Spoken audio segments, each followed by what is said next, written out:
So our late bottle vintage, or LBV port.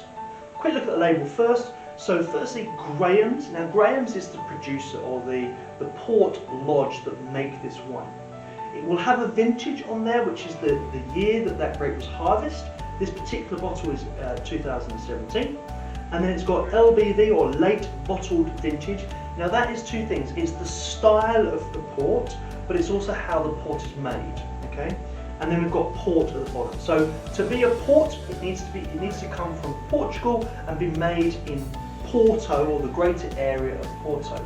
Now Porto is the centre of the port industry, but actually the grapes are made in a place called the Douro Valley.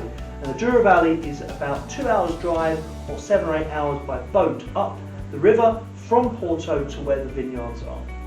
So the wines are grown, initially made in Douro, and then brought into Portugal, in Porto, or this particular port lodge is located just across the river in a place called Vila Nova de Gaia.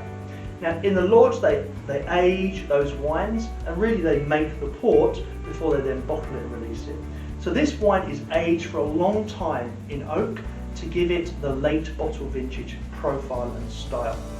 In terms of what you can expect from this port is it's rich, obviously very sweet, but very kind of chocolate-led, or even a kind of hint of coffee in the nose and palate. And the wine will pair beautifully with chocolate-based desserts. So this is a perfect pairing for something like a chocolate tart.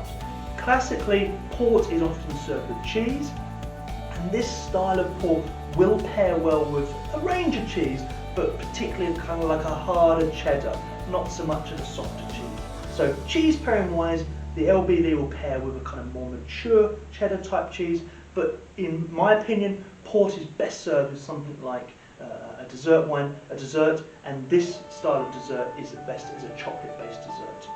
This port wants to be served in our dessert small brasserie wine glass.